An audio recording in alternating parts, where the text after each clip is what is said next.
dia 6 de junho, sábado da 9ª semana do Tempo Comum. Em nome do Pai, e do Filho, e do Espírito Santo. Amém. Que a graça de nosso Senhor Jesus Cristo, o amor infinito e misericordioso do Pai, a comunhão, a força e a unção do Espírito Santo estejam no coração de todos vocês, minhas queridas irmãs e queridos irmãos, povo amado de Deus. Chegou o momento de comungar a palavra do Senhor.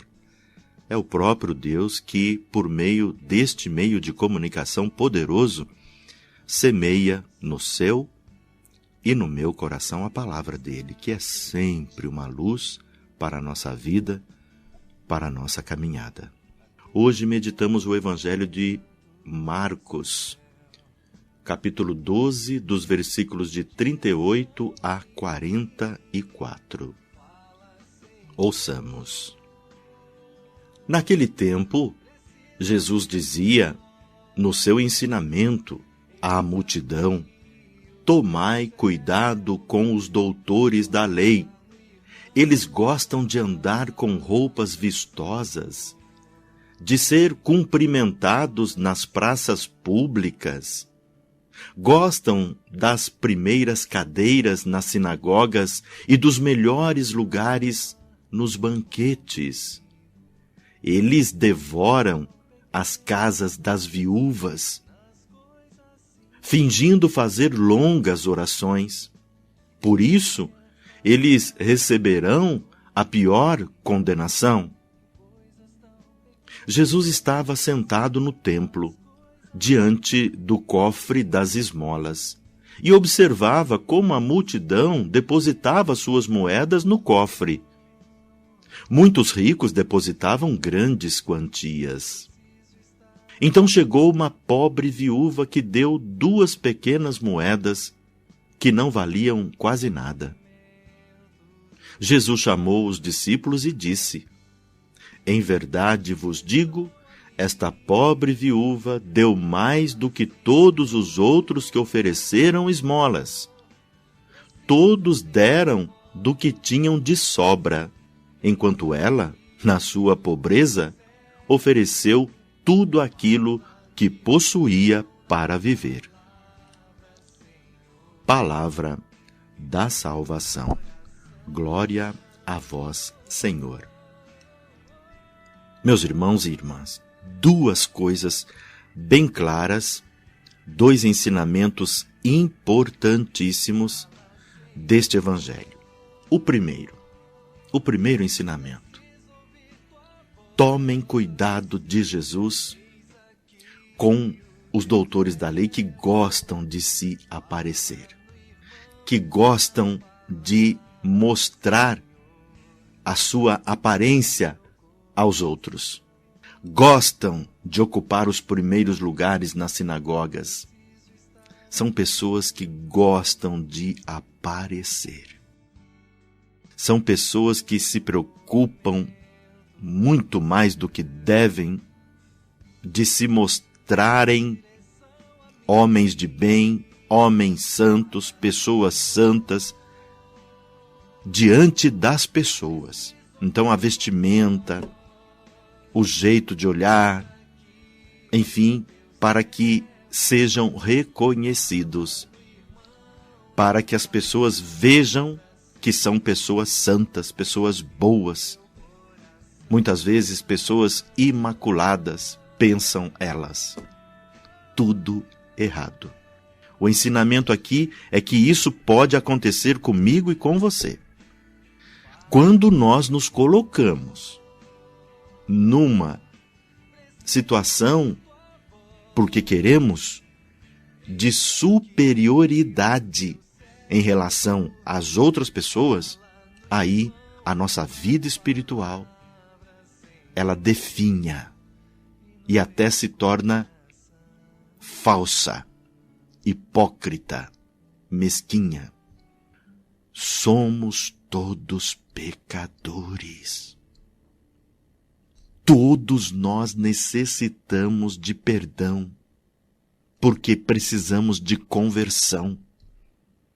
Não podemos de maneira alguma nos colocar acima dos outros, muito menos querer se aparecer diante dos outros como se fôssemos mais santos do que eles, como se fôssemos melhores do que eles. A gente não precisa disso. Lembremos-nos que é Deus que olha para nós e Ele vê o nosso coração. Então, se existe essa mesquinhez de prepotência, de querer se aparecer, de se achar melhor que os outros, e pior ainda, tem gente que se acha melhor que o outro e em condições de julgar e condenar o outro, vive dando lições de moral, vive repreendendo os outros, vive condenando os outros. Quando abre a boca, é para criticar, é para condenar, é para apontar os pecados dos outros. Esse nunca entendeu ainda e não experimentou, muito menos, o que é a misericórdia de Deus. E aí vem o segundo ensinamento, que nos é dado por essa viúva que dá as suas moedas, e era tudo que ela tinha, e mostra aqui como deve ser o coração, a atitude, a espiritualidade de alguém que segue Jesus. Humildade e uma total confiança em Deus. Aqui eu destaco o seguinte: humildade, confiança em Deus. As duas coisas estão muito unidas. Uma pessoa humilde é uma pessoa que pensa assim: os outros precisam de mim. Os outros precisam do meu serviço. Os outros precisam da minha compreensão. Os outros precisam da minha misericórdia, da minha paciência. Os outros precisam de mim. E eu me coloco como servo, como quem é pecador, como quem precisa de conversão, como aquela pessoa que sabe que não é melhor que ninguém. Então, essa humildade fundamental na espiritualidade nos leva, como faz essa viúva, a uma total confiança em Deus. Porque eu sou tão pequeno, tão miserável, tão pecador, eu me lanço, eu me jogo no colo misericordioso de Deus e confio nele. Ao entregar as moedas que tinha, ela está dizendo: eu confio em Deus. Eu me confio a Deus e sei que Deus nunca vai me desamparar. Ele cuida de mim. O que eu preciso é ajudar quem precisa. E ela ajudou. E não pensou nela. Não pensou nas suas necessidades, porque sabe que Deus não vai desamparar. Meu irmão e minha irmã, na nossa caminhada cristã, na nossa espiritualidade, busquemos essas duas coisas importantíssimas. A humildade. Quanto mais uma pessoa é humilde, mais ela fala de Deus. E quanto mais uma pessoa ajuda outras pessoas, mais ela demonstra que ama a Deus sobre todas as coisas e ao próximo como a si mesma. Pense nisso. Humildade e confiança em Deus. Amém.